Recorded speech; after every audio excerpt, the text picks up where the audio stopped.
नमस्कार, मैं हूं वीरेंद्र कुमार झा और आप इस समय देख रहे हैं खबर तक तक।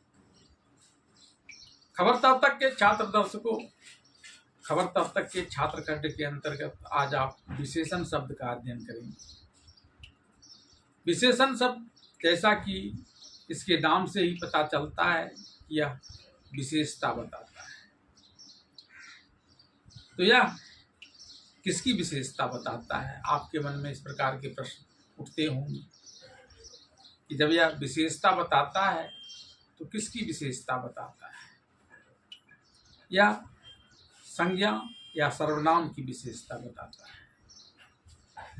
और ऐसे संज्ञा या सर्वनाम जिसकी विशेषता बताता है वह विशेष्य कहलाता है।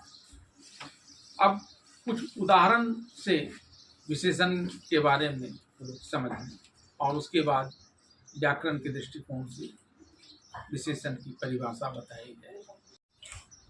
वह लड़का काला है, यहाँ काला उस लड़के के रंग के बारे में बताता है। वह व्यक्ति बूढ़ा है, यहाँ बूढ़ा सब उसकी अवस्था के बारे में बताता है, यानी उसके किसी न किसी गुण का यह बखान करता है, विशेषता बताता है। इसलिए इस शब्दों को गुणवाचक विशेषण कहे जाते हैं। परिणामवाचक विशेषण वे विशेषण होते हैं जो संज्ञा के परिणाम के बारे में जानकारी देता है। जैसे मेरे शर्ट में 4 मीटर कपड़ा लगता है, यहाँ 4 मीटर कपड़ा की विशेषता बताता है और यह परिणामवाचक संज्ञा के अंतर्गत आता है। परिणामवाचक संज्ञा भी 2 प्रकार के होते हैं, एक निश्चित परिणामवाचक और दूसरा अनिश्चित परिणामवाचक। निश्चित या निश्चय परिणामवाचक संज्ञा विशेषण के अंतर्गत वे विशेषण आते हैं जो संज्ञा की साफ परिणाम के बारे में बताता है। जैसे 4 लीटर दूध लाओ, यहाँ 4 लीटर उस दूध का परिणाम के बारे में बताता है। कुछ मसाले लाओ, यहाँ कुछ उसके परिणाम को नहीं बताता है, इसलिए ये अनिश्चय परिणामवाचक विशेषण कहलाते हैं। संख्यावाचक विशेषण वैसे विशेषण होते हैं जो संज्ञा की संख्या के बारे में बताता है और यह भी 2 प्रकार का होता है, निश्चित संख्यावाचक विशेषण और अनिश्चित संख्यावाचक विशेषण। निश्चित संख्यावाचक विशेषण के अंतर्गत जो किसी संज्ञा के एक निश्चित संख्या बताता हो वह निश्चित संख्यावाचक कहलाता है। जैसे 4 लड़के दौड़ रहे हैं, यहाँ 4 लड़कों की संख्या के बारे में बताता है, तो यह संख्यावाचक निश्चित संख्यावाचक विशेषण है। और इसी प्रकार से कुछ लड़के यहाँ से जा रहे हैं, यहाँ संख्या तो बताई जा रही है लेकिन वह स्पष्ट नहीं है कि लड़कों की संख्या कितनी है, इसलिए यह अनिश्चय संख्यावाचक विशेषण कहलाता है। अब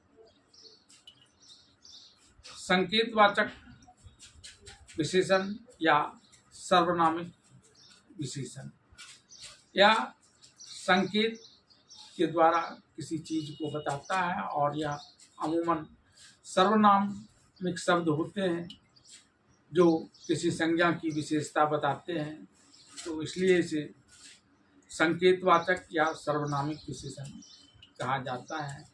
जैसे वह लड़का, यहाँ वह उस लड़के की तरफ इशारा करता है जो खास लड़के को बताता है, संकेत करता है, इसलिए इसे सर्वनामिक विशेषण कहा जाता है।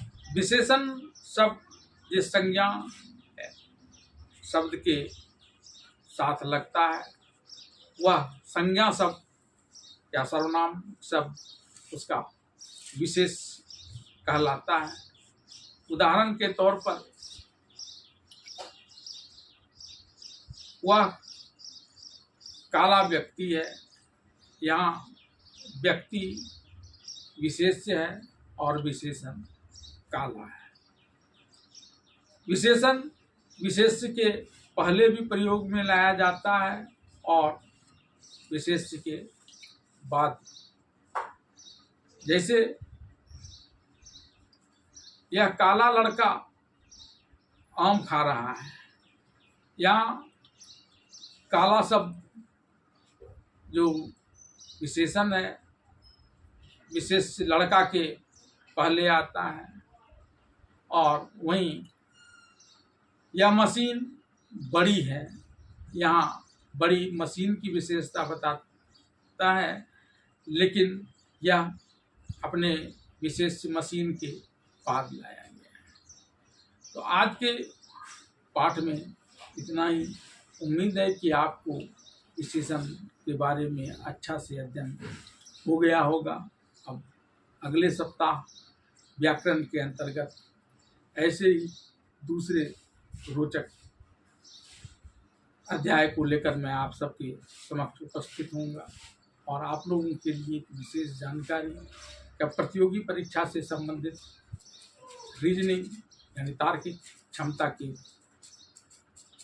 भी कुछ पाठ आप लोगों के लिए जल्दी ही लाया जाएगा। तब तक के लिए आप सभी का धन्यवाद।